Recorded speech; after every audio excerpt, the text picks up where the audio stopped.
The pick drill as a whole is designed to break down your rowing technique and allow you to focus on certain aspects so that of course you can get improvements in your overall technique. The first phase of this drill is to obviously only just use your arms, as you can see in the video. Before we get onto that, if we talk about the position in which I've got my legs, you can see there that I'm actively pressing my feet into the foot plate. My legs are locked. It's really important that they stay in this position so that you actually can feel the force being generated and you're actively pushing off the plate. If we now talk about how the arms are pulling, you can see that it's quite a cyclic motion. I start from an upright position, pull to just above my belly button, and then I drag my hands down my legs. This is to ensure that my knees in future phases don't bend before my arms have passed my knees. So it's a good little tip and a habit to get into. The second phase of this drill is of course a hinge. So you can see now in the video I'm leaning forward before I start pulling with my arms. This will help teach you to get into a rhythm that will obviously come together when you do the full rowing technique. But get into the habit of leaning forward, and then of course during the force distribution you're actually leaning back and pulling through with your arms at the last minute rather than pulling too early before your back and your hips have actually done some form of extension.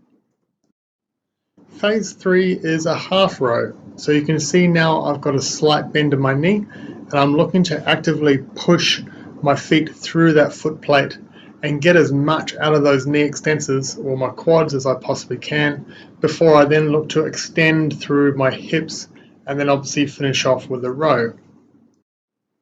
Phase 4 of this drill is the full row. And before we break it down, it's really important that we understand that rowing is a push, not a pull.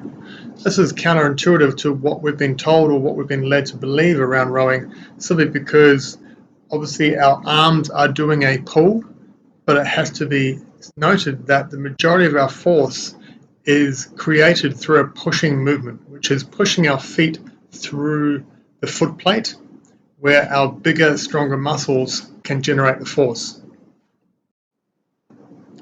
The point in which we are curled up into a ball, so to speak, on the rowing machine is known as the catch. And it's at this point that we are trying to produce as much force as we can through the legs, as I mentioned earlier on, by driving our legs back behind us and our feet through the foot plate.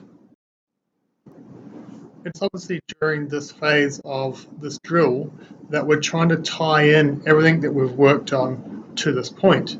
So working on a cyclic pull with the arms, making sure that when we hinge we're keeping a relatively neutral spine, and of course when we're at the catch that we're trying to get as much out of our legs as we possibly can before we start even thinking about pulling with the arms.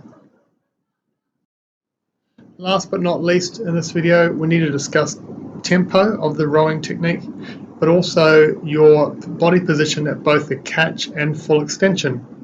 If we start with tempo, follow the golden rule of 2 to 1. So if it takes you 1 second to extend the legs out, then give yourself 2 seconds to get back into the catch. That period of getting from fully extended to the catch is actually known as the recovery phase. So do exactly that. Have a little recovery. And for most people, this is where they go wrong with their row. Their stroke rate is too high because they're rushing that recovery phase. They're not giving themselves adequate time to reset, reposition themselves to ensure that they're in a strong position for the next push. Lastly, when it comes to body positions at both the catch and full extension, we like to prescribe the motto of 11 or 1 o'clock. So when you're fully extended, your spine will be approximately about the 11 o'clock mark, while when you're hinging forward, like we discussed earlier on, at the catch, you don't want your spine to be any further forward than 1 o'clock. If you stay within that realm, that paradigm joint angle, then you'll, generally speaking, look after your spine, and it would be easier to maintain that for a longer period when you're trying to extend your rows out than if you were to exaggerate past those 2 points.